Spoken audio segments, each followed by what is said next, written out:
Hello everyone. बेटा फटाफट आ जाओ। आज बहुत बढ़िया चैप्टर डिस्कस करेंगे वॉल्यूम 1 में। बहुत इंटरेस्टिंग सेशन लगेगा आपको। इसके पहले इस सेशन को जल्दी से फटाफट शेयर कर लो, लाइक करो और इस चैनल को सब्सक्राइब करो, क्योंकि इस चैनल में आपको बहुत कुछ ऐसा मिल रहा है जो इंग्लिश का कोई भी टीचर पूरा पूरा इंग्लिश उठा के नहीं दिया है, वो इस चैनल पे आपको मिल रहा है। हम लोगों ने वॉल्यूम 1 में वर्ब, टेंस, पैसिव वॉइस और नरेशन, ये 4 चैप्टर कर चुके हैं। इसी बीच हमने one word substitution idioms and phrases खत्म कर दिया था और आज हम वन वर्ड सब्सटीट्यूशन में चलने जा रहे हैं। इसमें बेटा मैं बहुत कुछ आपको रूट से कराऊंगी, इसलिए सबसे पहले अपना वॉल्यूम 1 निकालो और मेरे साथ शुरू हो जाओ। वॉल्यूम 1 जल्दी फटाफट निकाल लीजिए। जल्दी से वॉल्यूम 1 निकालिए।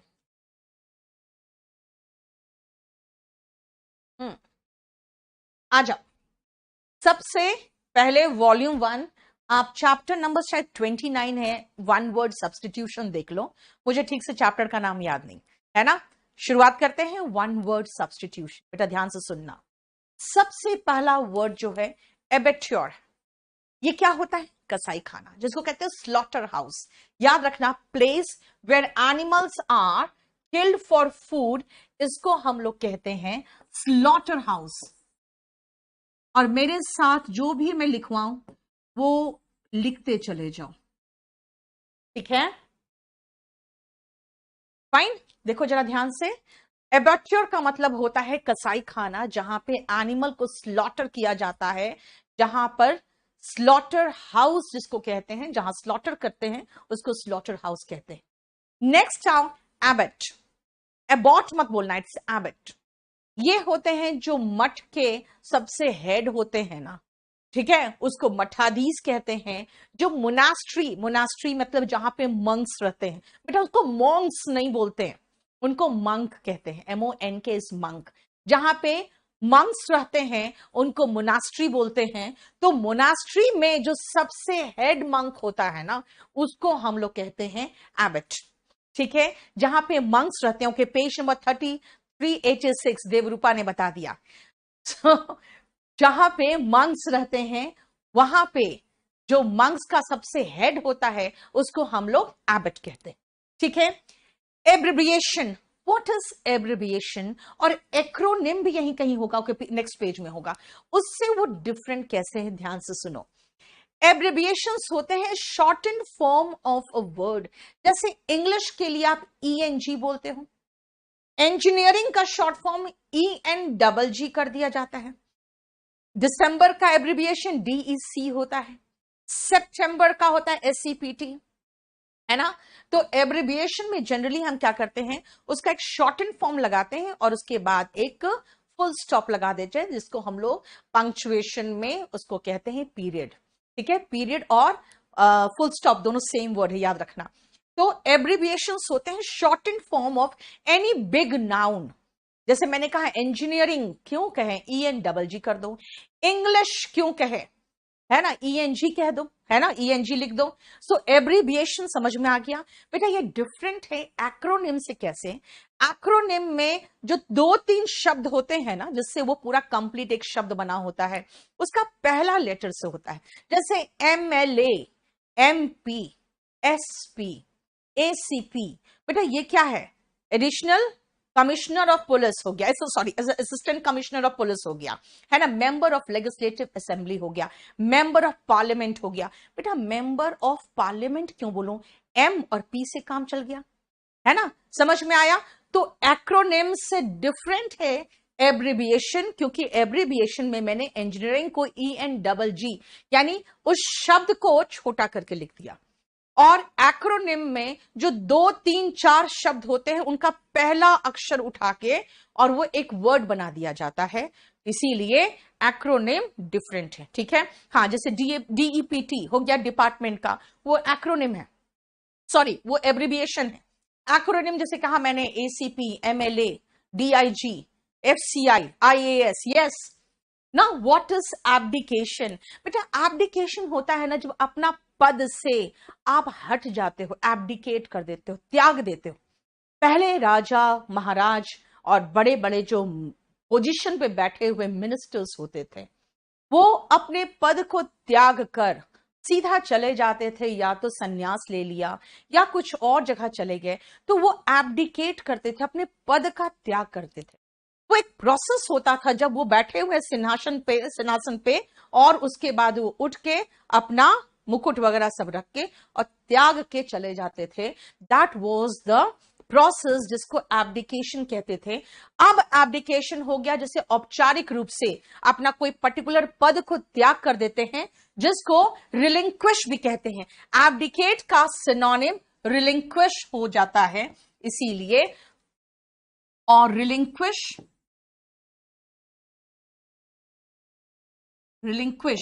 QUISH, once post। सो रिलिंक्विश का वहां पे मैंने आपको साथ में थोड़ा सा स्पेलिंग सही कर दूं, अच्छे से लिख दूं, आपको शायद दिख नहीं रहा होगा ठीक से। गिव अप और रिलिंक्विश, LIN, रिलिंक्विश, ठीक है। वंस पोस्ट, अपने पद का त्याग करना। देखो जरा ध्यान से, हो गया। नेक्स्ट आओ वर्ड एब्ल्यूशन। बेटा आप देखते हो धार्मिक स्नान होता है, जब आप कहीं जाते हो पूजा वूजा करने के लिए, तो आपको सुबह उठ के एक बार स्नान करके जाते हो, है ना। उसी तरह से बहुत सारा ऐसा, जैसे अभी कार्तिक पूर्णिमा आएगा, है ना, सावन का पूर्णिमा आता है, उस दिन क्या होते हैं, लोग जाके एक धार्मिक स्नान करते हैं, जाके गंगा में। तो वो कह सकते हैं धार्मिक स्नान को हम लोग एब्ल्यूशन कहते हैं। वो ritual washing of the body होता है। हालांकि ये सब वर्ड बना है क्रिश्चियन से, तो क्रिश्चियन का अलग तरीके से, जिसको कहते हैं ना, उन लोग देखते हो वो जाओगे चर्च में तो वो उनका जो पानी होता है चर्च का, वो ऐसे छिड़कते हैं, तो उसको भी वहां पे मानते हैं कि that is a form of ablution, ठीक है। लेकिन अगर हम हिंदू धर्म के हिसाब से देखें तो बेटा होली बाथ जिसको कहते हैं, एब्ल्यूशन, वेरी गुड। एक किसी ने लिखा है होली बाथ, बहुत अच्छा। आप होली HOLY है, बात लिख सकते हो इसके साथ। देखो जल्दी से स्क्रीनशॉट ले लो, जितने भी बुक में आपके पास है जितने स्टूडेंट्स के पास बुक है, सब लोग अपडेट करिए, बाकी लोग इसका स्क्रीनशॉट ले लो। हो गया बेटा, ये मेरा एक बैच आया है, आज शाम को इसका डेमो चला है, और मैंने ऐसा पोर्शन करवाया है आज शाम को जो आपके वॉल्यूम 1 में नहीं है। जैसे कुछ लोग कहते हैं मैम वॉल्यूम 1 से तो हो जाएगा, बेटा वॉल्यूम 1 से क्लास नोट्स 3 गुना ज्यादा ग्रामर उसमें इसीलिए बेटा PDF, मैं ये कह रही हूं राजन, आपके पास बुक होना चाहिए, ठीक है। अच्छा, शाम का क्लास जरूर देख लेना आज 5:30 का, क्योंकि मैंने ऐसा पोर्शन करवाया है जो आपके वॉल्यूम 1 में है भी नहीं, ठीक है, और है भी तो बहुत संक्षेप में, वो बहुत डिटेल में। नेक्स्ट आओ एब्स्ट्रूस। अगर मैं कहूं एब्स्ट्रूस लैंग्वेज बोलती है मैम, तो जानते क्या होगा, इसका मतलब मैं ऐसे ऐसे वर्ड्स बोलती हूं ना, आपने जब मैं इंग्लिश बोलती हूं लिखती हूं, ऐसे वर्ड्स लिखती हूं जो आप कहोगे यार समझ में तो आता नहीं, डिक्शनरी खोलना पड़ता है इनकी बात समझने के लिए। That is called abstruse, that means hard to understand, difficult, ठीक है। जो डिफिकल्ट होता है समझने में, दैट इज कॉल्ड एब्स्ट्रूस, ठीक है, और डिफिकल्ट। अबंडेंस, प्रचुरता में, बहुत ज्यादा मात्रा में। अबंडेंस का मतलब होता है, जैसे अगर मैं कहूं कि भाई यहां पर इस जगह पे वेजिटेशन का अबंडेंस है, तो देखोगे चारों तरफ हरियाली हरियाली दिखेगा, है ना। अबंडेंस का मतलब होता है प्रचुर मात्रा में। इसका एंटोनिम स्केर्स हो सकता है, स्पार्स हो सकता है, मीएगर हो सकता है ना। तो ध्यान रखना, a quantity that is more than enough, प्रचुरता में, ठीक है। बोलो कोई problem? Copious, yes, very good, very good, बहुत अच्छा। विक्रम, प्लेंटीफुल, प्लेंटीफुल का स्पेलिंग सही कर लो राजेश, प्लेंटीफुल, ठीक है। आगे बढ़े, नेक्स्ट आओ। जब आप किसी बात पर जोर देते हो तो एसेंचुएट करते हो, है ना। जब हम कुछ बोलते हैं ना तो देखोगे हमारे अप्स एंड डाउन्स होंगे स्पीच में। एकदम फ्लैट स्पीच बोलोगे ना, देखो अगर अभी के हिसाब से सोचो तो मनमोहन सिंह का कार्यकाल बहुत खराब नहीं था, ठीक था, है ना, क्योंकि उनके समय में भी 2010 के लगभग रिसेशन था, लेकिन इंडिया में उसका ज्यादा पता नहीं चला था। तो अगर मैं कहूँ ठीक तो था शासन, आप कहोगे मैम पता नहीं था, बहुत चुप रहते थे, बोलते थे कुछ समझ में नहीं आता था क्या बोल रहे हैं। द रीजन वॉज वो अपने किसी शब्द पे किसी बात पर एसेंचुएट नहीं करते थे, उनके स्पीच में अप्स एंड डाउन्स नहीं दिखता था, है ना। जोर देना, गिव मोर फोर्स और इंपॉर्टेंस टू, एम्फसाइज, स्ट्रेस, किसी बात पे जोर देना इज एसेंचुएट। देखो ध्यान से, एक्सेलरेट का मतलब होता है बेटा स्पीड बढ़ाना, वो नहीं होगा, ठीक है। एम्पल, ओके, एम्पल कह रहे हो, यहां पे एम्पल लिख देती हूं इसमें। बहुत अच्छा, आप लोग सिनोनिम बताते जाओ ना, मेरा बुक इंप्रूव होता जाएगा। लीगल सेल, यस, देखो बेटा प्रेसिपिटेशन होता है जब जैसे बादल का पानी बन के गिरना, है ना, वो हो जाता है। नेक्स्ट आओ, एकम्प्लिस, बेटा कई बार आया है, एक बार नहीं कई बार आया है, and that is partner in crime, जो गुनाह में साथी होते हैं। एक तो होता है जो मेन एक्यूज्ड होता है, और एक उसके जो साथी होते हैं। तो साथी जो होते हैं वो एकम्प्लिस कहलाते हैं। और मैंने एक्रोनिम को आपको बता दिया था, word from initial letters of a name. For example मैंने MP, MLA, DIG ये सब दिया था, है ना। देखो ये एक्रोनिम है, अभी आपको बताया था थोड़ी देर पहले। PDF दीजिए विक्रम, शर्म नहीं आती तुम्हें? हाँ, एक तो मैं पढ़ा रही हूं, ऊपर से तुम्हें PDF भी दूं। बेटा तुम बुक भी नहीं खरीदोगे, तुम लाइक भी नहीं करोगे, तुम शेयर भी नहीं करोगे, मतलब मेरे माथे में लिखा हुआ है कि मैं मूर्ख हूं। हाँ, अब PDF भी तुम्हें दे दूं। एली, यस, एली का मतलब पार्टनर हो जाता है बेटा, एली का मतलब साथी हो जाएगा। तो पार्टनर इन क्राइम के लिए एग्जैक्ट वर्ड नहीं होता है। कोल्यूशन तो बेटा सांठगांठ होता है, जो कहते हैं षड्यंत्र, है ना, तो षड्यंत्र करना अलग हो जाता है ना। एडिक्वेट बिल्कुल सही था, एडिक्वेट का मतलब सफिशिएंट होता है अवनिश, वो मैंने था प्लेंटीफुल, ज्यादा, ठीक है। फेलेनी अलग हो जाता है वर्ड बेटा। देखो इसी के साथ मेरा आया है बैच, और मेरा जो बैच आया है वो 15 जुलाई से आया है, और अभी इसका डेमो चल ही रहा है, ठीक है। चले नेक्स्ट आए, ये देख लिया ना आपने,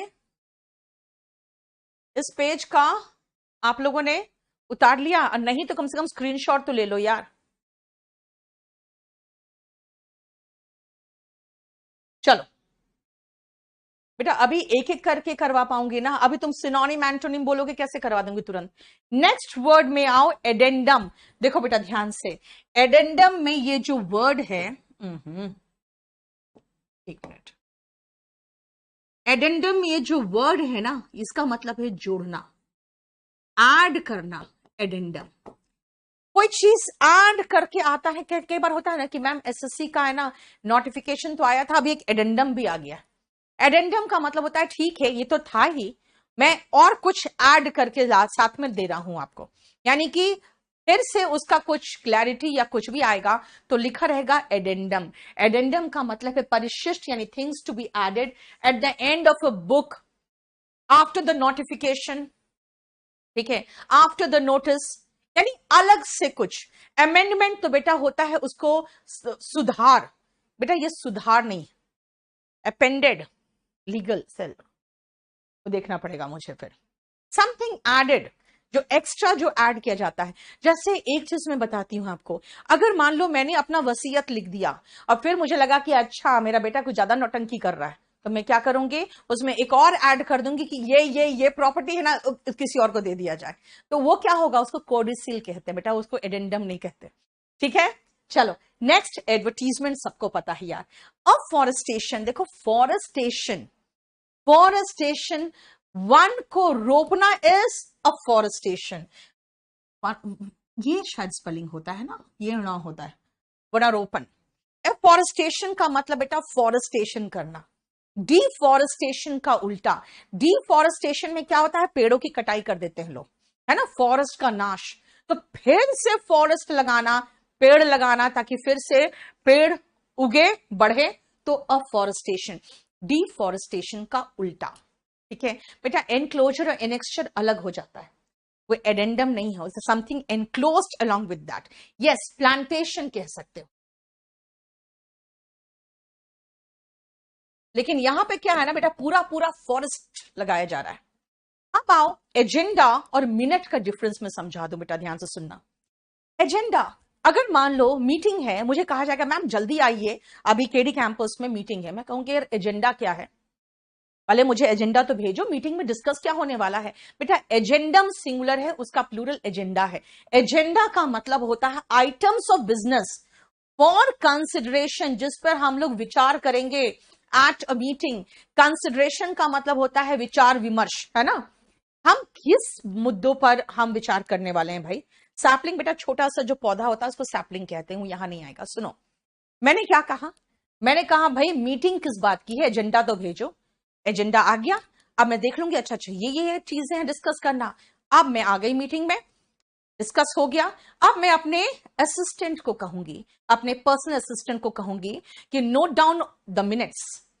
नोट डाउन द मिनट्स का मतलब है भाई मीटिंग में जो जो चीजें हुई है ना, सिलसिलेवार तरीके से मिनट्स बना लो। तो रिमेंबर, मीटिंग के पहले बेटा वो एजेंडा रहता है, मीटिंग के बाद वो मिनट्स हो जाता है। स्पेलिंग माइन्यूट वाला ही है विकास, याद रखना, लेकिन कहलाएगा मिनट्स, ठीक है ना।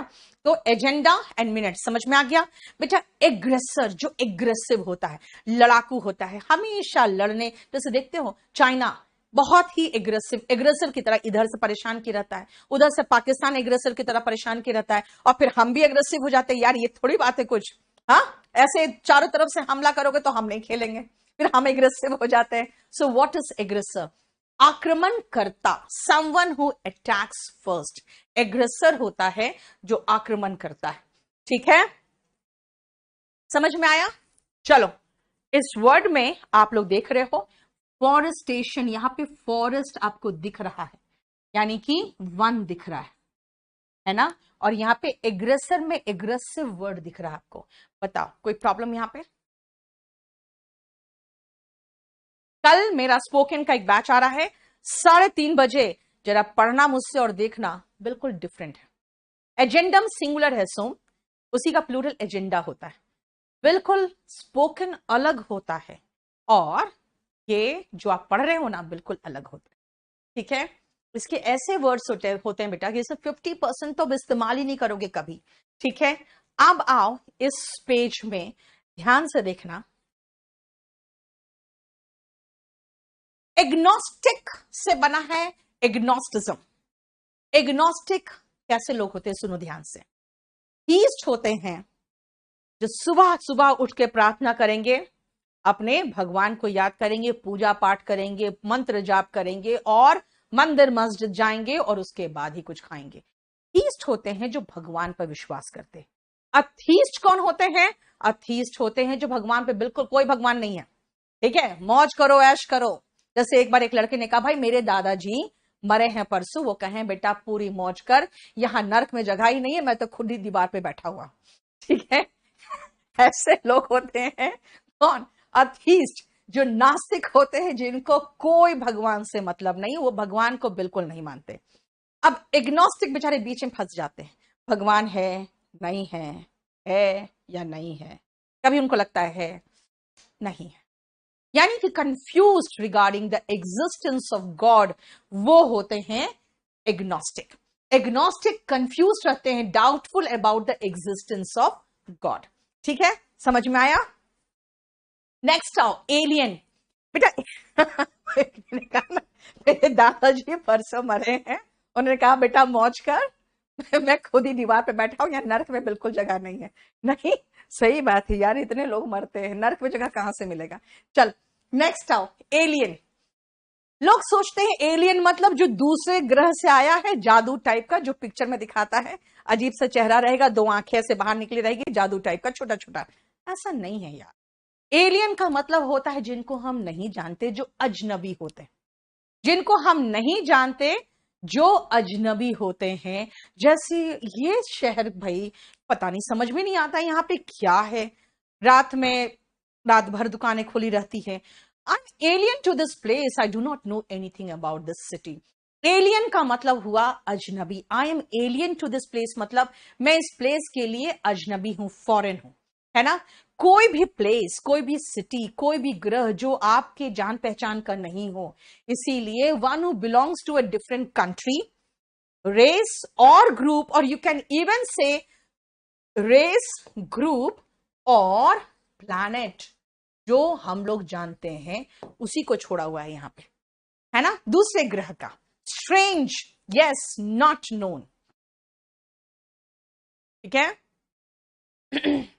हो गया। नेक्स्ट आओ, देखो ध्यान से, एलिमनी। बेटा एलिमनी बहुत ही गंदी चीज। वो कैसी चीज है, ध्यान दो। आपके पास जितना पैसा होगा ना, आपको अपनी पत्नी को छोड़ना उतना ही खतरनाक होगा।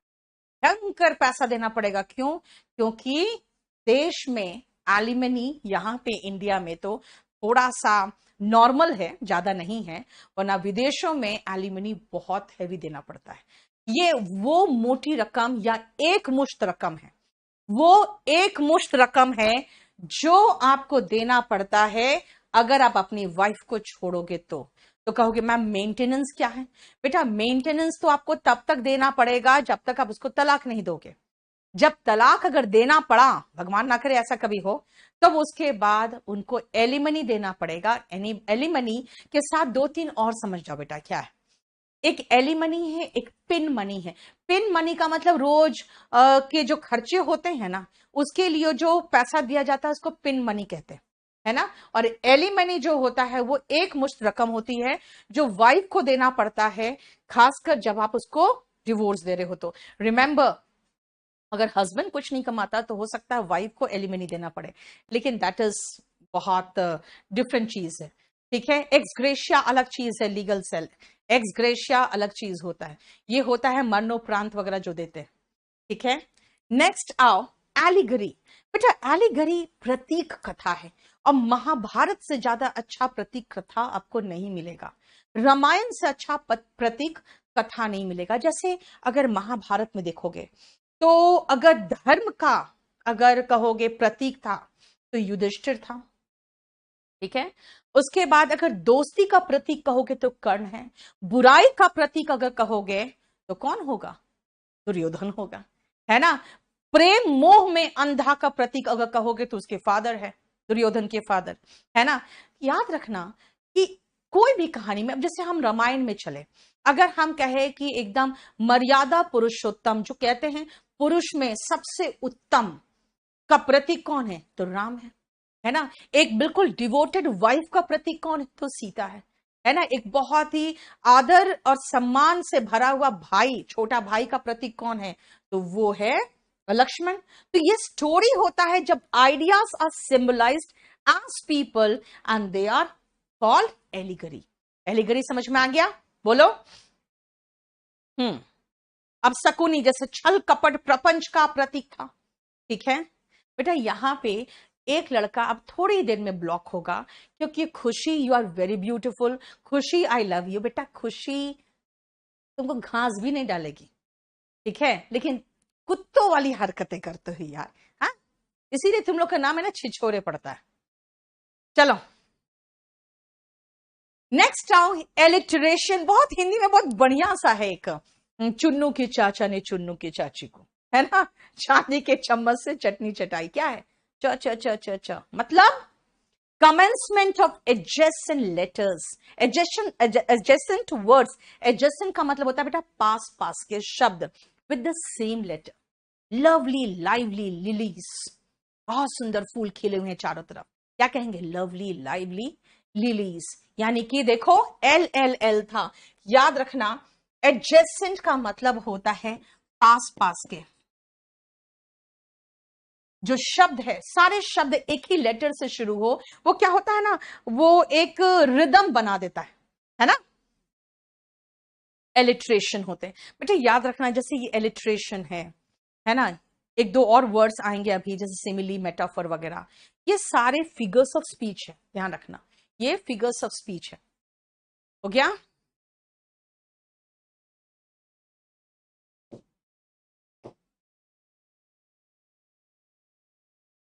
चलो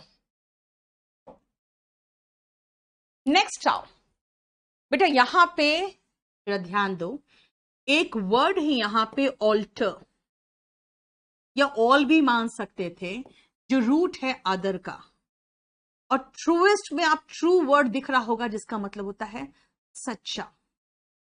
ठीक है, एक और वर्ड है यहां पे एम्बी, एम्बी का मतलब होता है बेटा बोथ, और डेक्स्टर रूट है जिसका मतलब होता है स्किल्ड, स्किल्ड यानी निपुण जिसको कहते हुए हिंदी में। और यहां पर भी एम्बी है, यहां पर भी इसका मीनिंग बोथ है, लेकिन यहां पे कुछ और मीनिंग है। ठीक है,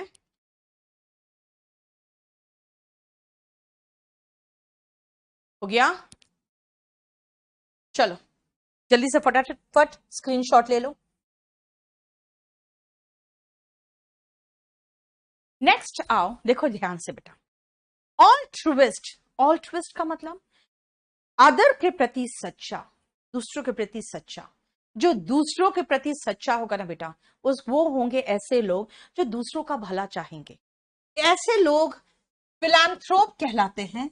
फिल मतलब होता है लव, और एंथ्रोप का मतलब होता है मानव, तो फिलैंथ्रोप हो गया मानवता प्रेमी। ऐसे लोगों को हम गुड सैमरिटन भी कहते हैं। ऐसे लोगों को हम बेनिवलेंट भी कहते हैं। बेनी का मतलब होता है गुड, और वोल का मतलब इच्छा, समझते हो ना, वॉलेंट्री मसल्स, अपनी इच्छा से मूव कर सकते हो, जो अच्छी इच्छा रखता है दूसरों के प्रति, है ना। फिल का मतलब लव, और एंथ्रोप का मतलब जहां भी एंथ्रोप दिखे मानव, इतना रूट आपको कोई भी नहीं बताएगा जितना मैं रूट बताती हूं। आजकल तो कुछ टीचर्स रूट भी बताने लगे हैं। ठीक है बेटा, मेरा वीडियो आपको लेना है तो आपको बेटा केडी लाइव डाउनलोड करना पड़ेगा, वहां जाके बैच परचेज करना पड़ेगा। ठीक है, समझ में आया? बेनीफैक्टर भी कह सकते हो, बेनीफैक्टर जो दूसरों को पैसा वगैरह से हेल्प करता है। अब सुनो ध्यान से, ऑल्ट्रुइस्ट मतलब जो दूसरों के प्रति सच्चा हो। ऑल्टर का मतलब होता है दूसरा, ठीक है, ऐसे याद रख सकते हो, ऑल के प्रति ट्रू, ऑल्ट्रुइस्ट। ठीक है, फिल मतलब लव, एंथ्रोप मतलब मानव, मानव से प्यार करने वाला, अच्छा नागरिक, गुड सैमरिटन। बेनी का मतलब गुड होता है, वोल का मतलब इच्छा, जो दूसरों के प्रति अच्छा इच्छा रखता है, जो चाहता है दूसरों का भला हो। बेनिग्नेंट, ये भी बेनी से बना हुआ है, और बेनी जहां आए समझ जाना गुड की बात हो रही। ठीक है बेटा, डेली क्लास नहीं होती मेरी, इतना क्लास नहीं ले पाती हूं यार, मैं भी थक जाती हूं, जानते हो। जितना करा रहे हैं करो, ऑलरेडी हम 6th चैप्टर में पहुंच चुके हैं, वॉल्यूम 1 में। हो गया? नेक्स्ट सुनो, ऑल्ट्रुइस्ट, बेनिवलेंट, बेनिग्नेंट, ठीक है, फिलैंथ्रोप, ये सब क्या है भाई? मानवता प्रेमी, जो दूसरों का भला चाहे। नेक्स्ट आओ, एमेच्योर, देखो TEUR है बेटा, एमेच्योर TURE नहीं है, ये वो नहीं है जो मैच्योर नहीं है, वो एमेच्योर है, वो नहीं है बेटा, ये नॉन प्रोफेशनल लोग है, ये प्रोफेशनल नहीं है। आप कहोगे मैम मीराबाई तो जीत के आ गई, अब तो बहुत कमा लेगी। बेटा वो कमा नहीं लेगी, उसको मिल गया तो ठीक है, अब उसको एक नौकरी दे देगा मणिपुर सरकार, है ना। भारत सरकार उसको हो सकता है 1 आध करोड़ दे दे, 1 आध करोड़ उनको मणिपुर सरकार दे दे, 1 आध करोड़ कोई और कंपनी दे दे, तो उसके पास पैसा तो आ गया, उनके पास नौकरी आ गई। लेकिन बेटा उसने अपना प्रोफेशन को सेल नहीं किया है। जैसे WWE में देखते हो रेसलर्स जो जाते हैं, वहां पे सब कुछ रिग्ड रहता है, पहले से तय रहता है, वो आपका मनोरंजन करते हैं और उसके बदले में पैसा प्राप्त करते हैं। They are professionals. WEE वाले जो होते हैं, WWE वाले, ये लोग होते हैं जो नॉट प्रोफेशनल्स होते, दे आर नॉन प्रोफेशनल्स। ये लोग क्या करते हैं, ये लोग देश के लिए खेलते हैं, अपना जो कला है, जो अपना उनका स्किल है, वो बेच नहीं रहे हैं। ठीक है, सो दे आर एमेच्योर। ठीक है, समझ में आया? एम्बेसडर, बेटा यहां से जो राजदूत कहीं दूसरे देश में जाते हैं, या दूसरे देश के राजदूत आते हैं, वो एक डिप्लोमैटिक रिलेशनशिप के तहत आते हैं। उनको कुछ प्रोटेक्शन प्राप्त होता है, ठीक है। तो वो डिप्लोमेटिक रिप्रेजेंटेटिव जो एक कंट्री के दूसरे कंट्री में जाते हैं, जिसको हम राजदूत बोलते हैं बेटा, वो एम्बेसडर होते हैं, ठीक है। आप लोग बीच में बहुत ज्यादा नहीं बोलते हो यार, बोलो। जीरो के लिए कौन सी बुक है बेटा? वॉल्यूम 1 है, वही तो पढ़ा रही हूं। अब जीरो के लिए कहोगे मैम ये भी समझ नहीं आ रहा, तो स्पोकन की बुक लो, बहुत बढ़िया, उसमें ट्रांसलेशन से करा रही हूं मैं, इसीलिए अभी तक नहीं करो बेटा। Next is ambidextrous. बेटा एम्बी का मतलब होता है बोथ, और डेक्स्टर का मतलब बेटा स्किल्ड होता है। लेकिन अगर कहोगे मैम डेक्स्टरस का मतलब, तो ठीक है, डेक्स्टरस हो जाता है, फिर स्किल्ड होता है। लेकिन ये डेक्स्टर आया कहां से है? डेक्स्टर आया है राइट हैंड से। डेक्स्टर अगर पूछोगे तो सिनिस्टर होता है रूट लेफ्ट हैंड का, और डेक्स्टर होता है रूट राइट हैंड का। कहते हैं भाई डेक्स्टरस राइट हैंड से कैसे बन गया? भाई राइट हैंड से आप ज्यादा स्किल्ड होते हो ना, इसीलिए अगर आप डेक्स्टरस हो तो आप स्किल्ड हो। लेकिन याद रखना, एम्बी डेक्स्ट्रस का मतलब होता है जिनका दोनों हाथ दाहिना हाथ है। मतलब दोनों हाथ दाहिना कैसे हो सकता है? दोनों हाथ दाहिना इस तरह से हो सकता है कि आप दोनों हाथों से लिख लो, दोनों हाथों से इक्वली एफिशिएंट हो काम करने के लिए, वो होते हैं ambidextrous, one who can use both the hands equally well, equally skilled with each hand, यानी दोनों हैंड से आप इक्वली स्किल्ड हो, ठीक है।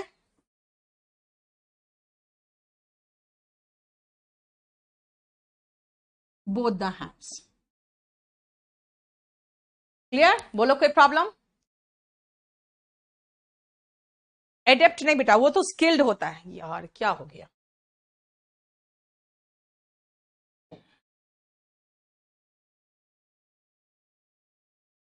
फाइन।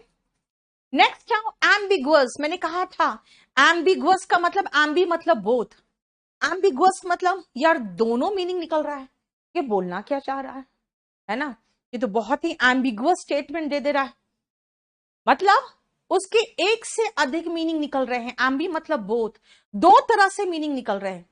अगर आपके बात के दो तरह से मीनिंग निकलेंगे, और अगर कोई सोचेगा अच्छा इसने तो ये बोला है, तो कहोगे ना ना ना मेरा ये मतलब नहीं था, या तेरा क्या मतलब था भगवान जाने, तुमने ऐसा स्टेटमेंट दे दिया कि उसका ये भी मतलब निकल रहा है। यानी जिस वाक्य का, जिस शब्द का एक से अधिक मतलब निकले और क्लैरिटी नहीं हो क्या बोलना चाह रहा है, वो एम्बिगुअस होता है। Having more than one possible meaning, not clear, not precise, है ना? ठीक है, समझ में आया? वो कहलाता है एम्बिगुअस।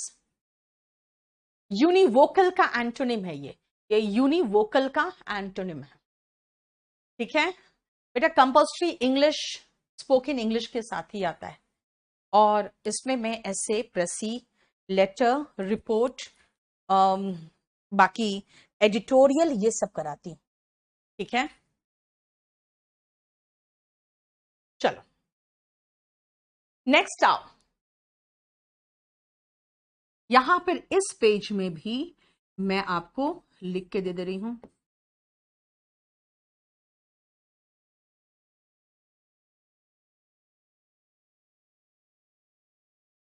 बाकी और कुछ भी नहीं है, और एम्फी थिएटर में तो एम्फी का कोई ज्यादा खास मतलब ही नहीं निकल रहा है, ठीक है। एम्बीडेक्स्ट्रस, एम्बीडेक्स्ट्रस का मतलब होता है बेटा जो दोनों हाथों से लिख ले। मैं दोनों हाथों से नहीं लिख पाती हूँ, मैं लेफ्ट हैंड से लेकिन लिख लेती हूँ, थोड़ा स्पीड कम हो जाता है लेकिन क्लैरिटी रहता है। मैंने बचपन में आदत थी मुझे कि लेफ्ट हैंड से पकड़ के लिखने की, तो बाद में छोड़ दिया, क्योंकि बचपन में हम लोग को ना डांटा जाता था कि लेफ्ट हैंड से नहीं लिखना। नहीं तो मेरा दोनों हाथ से मैं इक्वली वेल होने लगी थी, लेकिन फिर डांट डपट के छुड़ा दिया गया। तो अब भी मैं लिख लेती हूँ, लेकिन क्लैरिटी रहती है, लेकिन स्लो हो जाता है राइटिंग मेरा। चलो आ जाओ। एमनेशिया बेटा, एमनेशिया एंड एफेशिया, ये दो वर्ड्स कई बार एग्जाम में आए हैं। एमनेशिया लॉस ऑफ मेमोरी, भूल जाते हैं वो लोग सब कुछ। गजनी देख, कौन सा पिक्चर था गजनी ना, है ना? उसमें देखे थे, उसको एमनेशिया था। बेटा कुछ लोगों को पार्शियल एमनेशिया होता है, कुछ लोगों को टोटल एमनेशिया होता है। टोटल एमनेशिया वाले जो होते हैं ना, वो सब कुछ भूल जाते हैं, उनको कुछ भी याद नहीं रहता है। और पार्शियल एमनीशिया वाले क्या होते हैं ना, वो किसी पीरियड का भूल जाते हैं। अब जैसे मेरे एक मामा है, आपको पता है, मेरी माँ जब भी उनके पास जाएगी ना, तो वो सब कुछ भूल चुके हैं अभी का।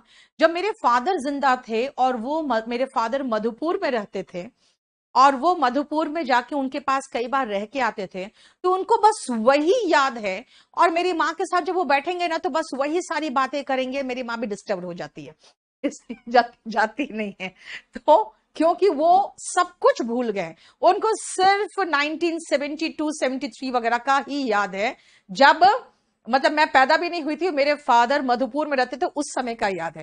That is called partial amnesia, क्योंकि उन्होंने एक बहुत लॉन्ग पीरियड का 30-40 साल का वो भूल चुके हैं, उनको वही सब याद रह गया, क्योंकि आफ्टर एन एक्सीडेंट, उनका एक एक्सीडेंट हुआ था। और जो टोटल एमनेशिया होता है, उसमें आदमी को कुछ भी याद नहीं रहता है, कंप्लीटली भूल जाता है। ठीक है। देन एफेशिया भी एक वर्ड है जो अभी आएगा। एफेशिया जो होता है ना बेटा, उसमें आदमी लॉस ऑफ स्पीच हो जाता है। वो या तो किसी एक्सीडेंट की वजह से वो बोलना भूल जाता है, या उसका कोई मेंटल डिसऑर्डर होता है जिसके कारण वो बोल नहीं पाता है, समझ भी नहीं पाता है। तो एफेशिया इज लॉस ऑफ स्पीच और amnesia is loss of memory, याद रखना। ठीक है। नेक्स्ट आओ एमनेस्टी। बेटा एमनेस्टी ऐसी चीज है जो आप पॉलिटिकल ऑफेंडर्स को ही दिया जाता है, क्षमादान कर दिया जाता है, उनको अपराध का क्षमा दे दिया जाता है। एक जनरल पार्डन होता है, खासकर कोई देश देता है।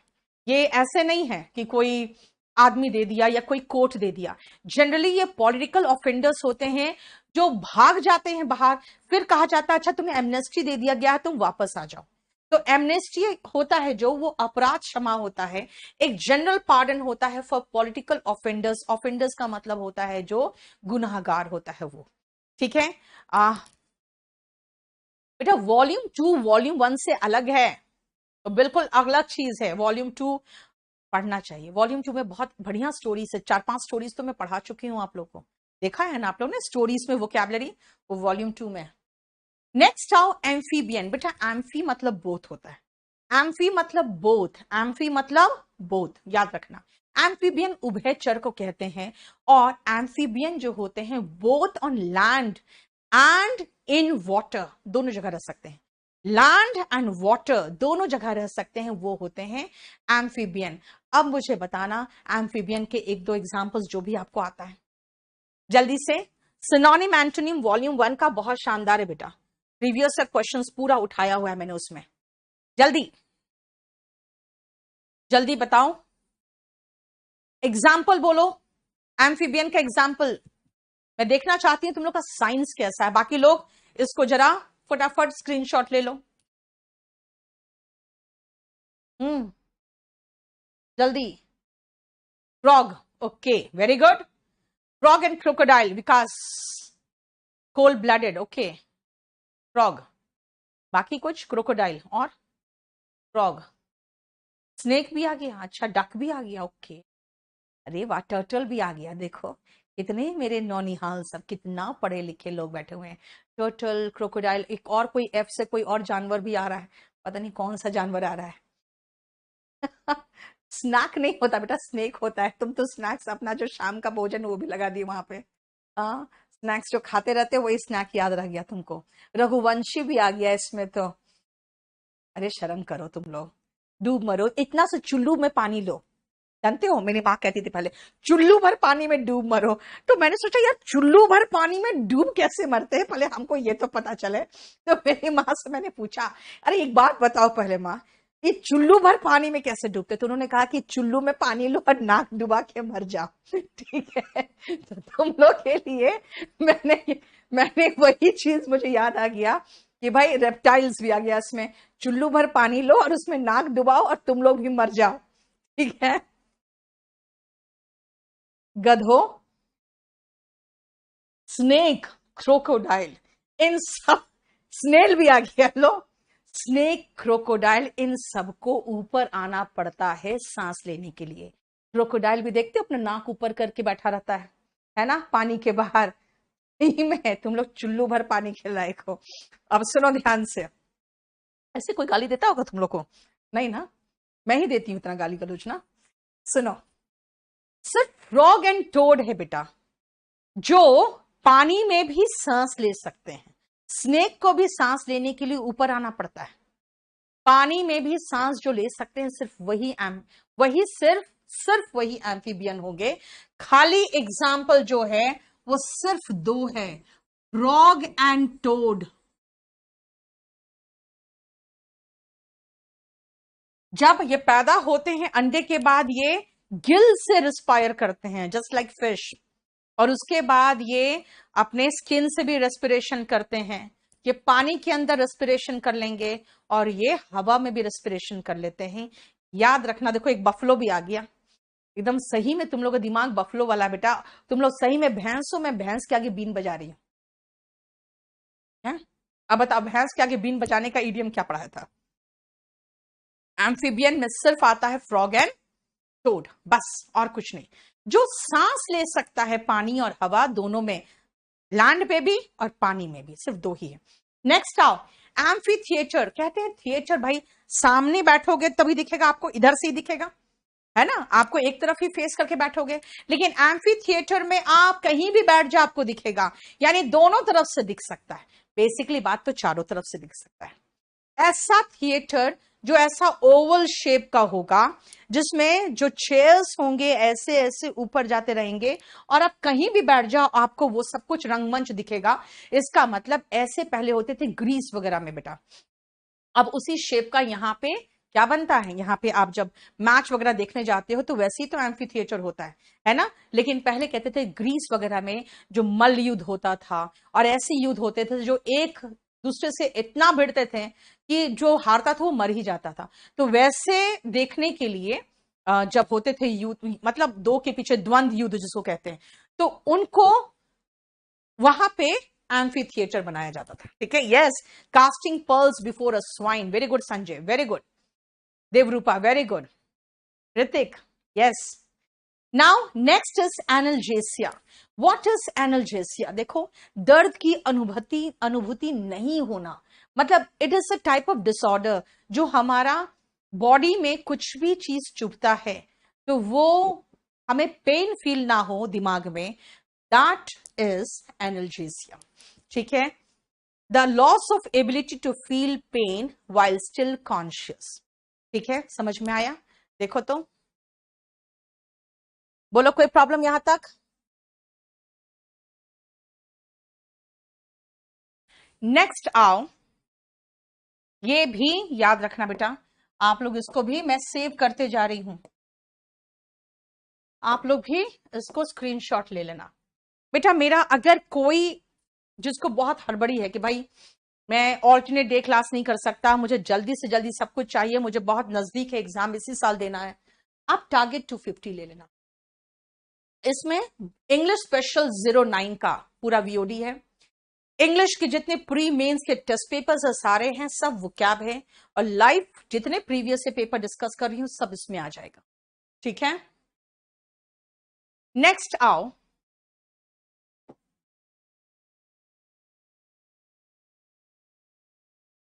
मैं रूट पहले मार्क कर दूं और आप लोग भी अपनी किताब खोले हो तो प्लीज इसको देख लेना।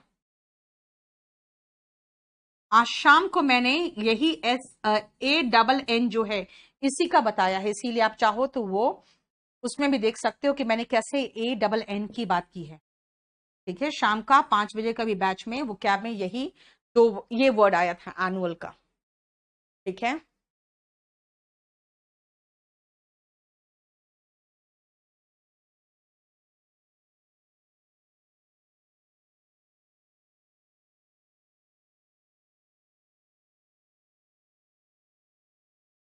दिया ही है तो फिर ऊपर से क्या लिखूं?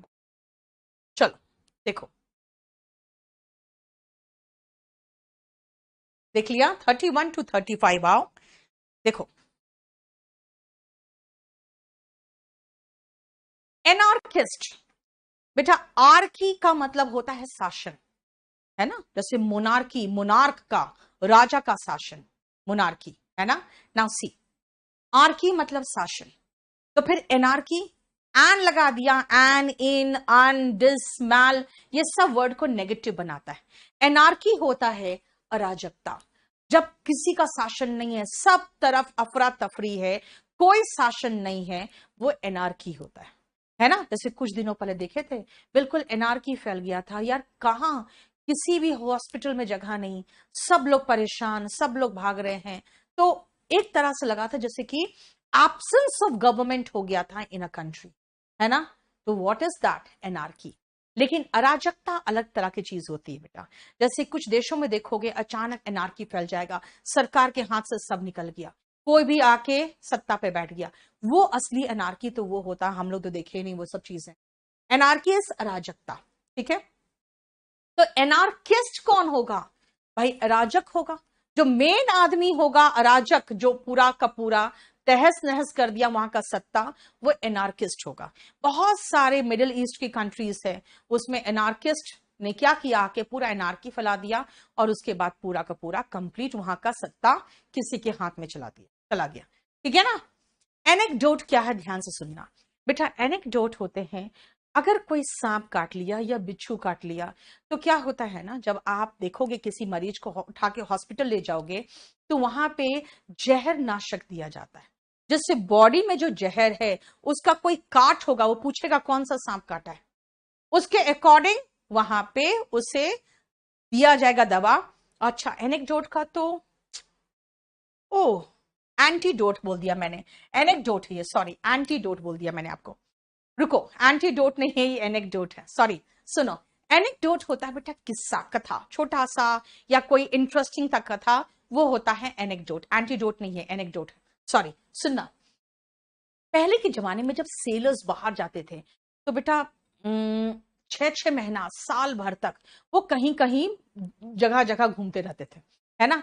तो ऐसे में क्या होता था कि जब वो वापस आते थे, तो शाम को जैसे क्या होता है, यहाँ पे हम लोग टीवी लगा के बैठ जाते हैं, पहले लोग क्या करते थे, जुटते थे एक जगह पे, जमा होते थे सब कोई, और वहां पे लोग अपनी अपनी कहानियां सुनाते थे। तो जब सेलर वापस आते थे ना, तो उनको कहा जाता था कहाँ कहाँ घूमे, कहाँ कहाँ गए, जरा बताओ क्या क्या रहा तुम्हारा एक्सपीरियंस।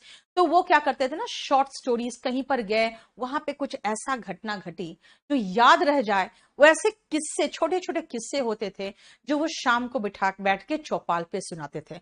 तो उसी किस्सा कहानी को एनेक्डोट कहा गया, ठीक है। एनेक्डोट का मतलब होता है किस्सा या कहानी, एंटीडोट होता है जहरनाशक, ठीक है। नेक्स्ट सुनो, एनिवर्सरी और एनुअल, बेटा A-double-N का मतलब है रूट है ये साल का, एनुअल सालाना, साल में एक बार। तो साल में एक बार जो एनिवर्सरी आता है वो क्या है, मैरिज एनिवर्सरी नहीं होता बेटा, वो वेडिंग एनिवर्सरी होता है, क्योंकि उस दिन आपकी शादी हुई है, शादी के बाद मैरिड लाइफ जी रहे हो आप, है ना। लेकिन जो उस दिन पूजा हुआ, फिर आपने फेरे लिए, फिर आप विदाई हुआ, वो सब क्या है बेटा, वो वेडिंग है। वेडिंग का मतलब होता है वो सारे जो छोटे छोटे रीति रिवाज होते हैं, मिलके वेडिंग होता है। तो वेडिंग एनिवर्सरी होता है। Anniversary is yearly return of the date of an event, ठीक है। देखो, एनएक्स का मतलब होता है बेटा साथ में मिलाना, मुकेश, ठीक है।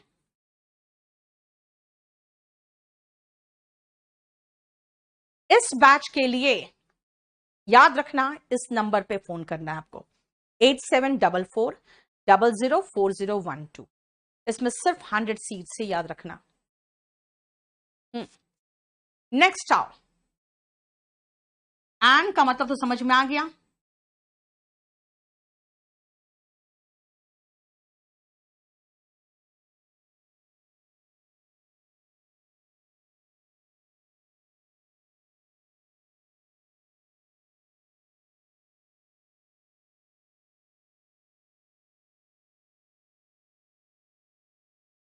देखो, इस पेज का ये रूट है, आप उतार सकते हो।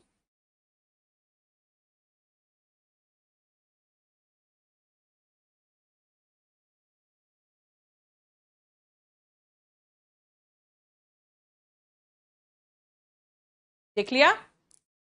सुनो, एनोमली क्या है, एनोमलस एक्सपेंशन ऑफ वाटर, जानते हो क्या होता है? चलो, अब मैं आपसे फिर से एक फिजिक्स का क्वेश्चन पूछती हूं, देखती हूं कितना तुम लोग को आता है। एक बात बताओ,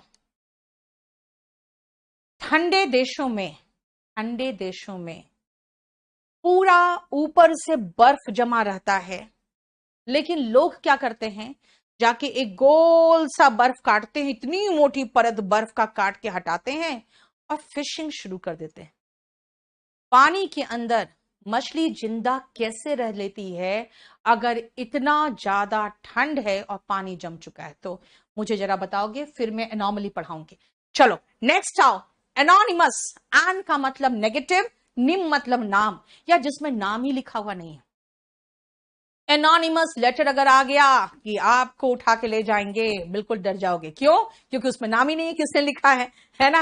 एनोनिमस का मतलब होता है गुमनाम, जिस पर किसी का नाम लिखा नहीं हो वो एनोनिमस होता है। एंटा या एंटी दोनों का मतलब विरुद्ध हुआ। सो एंटागोनिस्ट का मतलब होता है विरोधी, और एंटीडोट जो अभी बताया था जहर के खिलाफ, एंटीडोट इज जहर नाशक। ठीक है? क्या नीचे आइस नहीं बनता? क्यों नहीं बनता है कृष्णा? मैंने तो खुद बता ही दिया कि वो बर्फ का टुकड़ा काट के और अंदर फिशिंग करता है, कैसे जिंदा रह लेते हैं। और क्यों नहीं बनता? अगर आप कह रहे हो पानी, अंदर का पानी बर्फ नहीं बनता है, क्यों? वेरी गुड, बहुत अच्छा संदीप, वेरी गुड संदीप, बहुत ही अच्छा, बहुत अच्छा। संदीप ने सही जवाब दिया है। क्यों? क्योंकि मैक्सिमम डेंसिटी वाटर का 4 डिग्री सेंटीग्रेड पे होता है। तो जो डेंसिटी वाले जो होते हैं 4 डिग्री वाले, वो नीचे जाके डेंसिटी, डेंसर चीज क्या होते हैं, नीचे चले जाते हैं। इसलिए नीचे का पानी 4 डिग्री सेंटीग्रेड पे रहता है, and this is called anomalous expansion of water. 4 degree के बाद 3 डिग्री में और मैक्सिमम डेंसिटी होना चाहिए था, 2 डिग्री में और होना चाहिए था, 1 डिग्री में और होना चाहिए था, लेकिन ऐसा नहीं होता। वो 4 डिग्री पे ही मैक्सिमम उनका डेंसिटी होता है। इसी को कहते हैं abnormal expansion of water. So abnormal से बना है बेटा एनॉमली। एनॉमलस, एनॉमली, एबनॉर्मल से यानी असाधारण, जो नॉर्मल नहीं है। ए का मतलब क्या हो गया? नहीं है। एन का मतलब क्या हो गया? नहीं है। यानी डेविएशन और डिपार्चर दोनों में से कोई एक वर्ड यूज कर दो।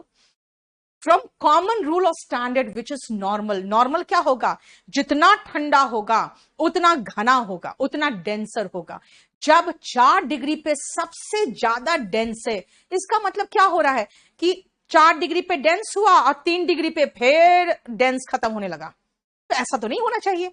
जैसे जैसे कम हो वैसे से और डेंसर होना चाहिए, जैसे कि बाकी लिक्विड होते हैं, लेकिन वाटर अलग तरीके से चलता है। इसीलिए जो मैक्सिमम डेंसिटी वाले होते हैं 4 डिग्री वाले होते हैं, जो नीचे चले जाता है पानी। 4 डिग्री में बड़े आराम से मछली जिंदा है, वरना ऊपर जो है वो क्या हुआ? बर्फ बन गया। ठीक है, चलो सुनो। एंटी का मतलब विरोध, एंटी, और एंटा मतलब विरोधी। एंटागोनिस्टिक होते हैं बेटा जो one that opposes other. Antagonist is विरोधी, जो विरोध करने वाले होते हैं, है ना। और एंटीडोट, डोट जहर, और एंटी मतलब उल्टा, जहर नाशक। एफेशिया अभी बताया था, एमनेशिया और एफेशिया। एफेशिया मैंने कहा था लॉस ऑफ स्पीच है, और एमनेशिया बोला था मैंने लॉस ऑफ मेमोरी। देख लो दोनों, स्क्रीनशॉट मारो। ठीक है, मेरा इंग्लिश स्पेशल जो बैच है बेटा, ये मंडे वेंसडे फ्राइडे चलेगा। लास्ट आपका डेमो फ्राइडे को होगा 5:30 बजे, ये ध्यान रखना। उस दिन मैं लास्ट डेमो लूंगी, और एक ही बैच सफिशिएंट होता है फॉर ऑल एग्जाम्स, ये ध्यान रखना।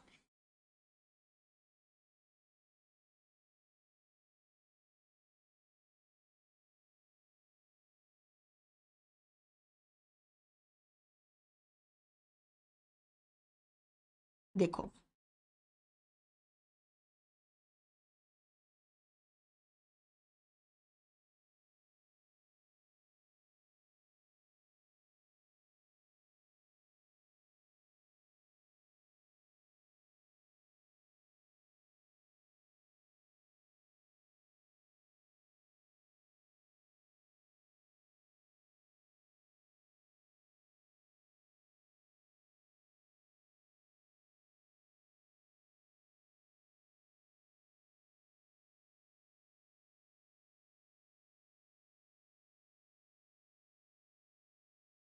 चलो देखो ध्यान से, जल्दी फटाफट स्क्रीनशॉट लो।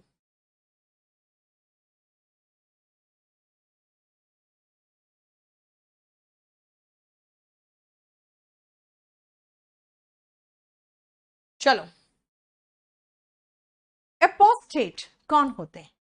ऐसे लोग होते हैं जो अपने धर्म का त्याग कर दे, अपने फेथ का त्याग तो कर ही सकता है, अपने ग्रुप का भी, जिसके साथ है वो, उसका भी त्याग कर दे।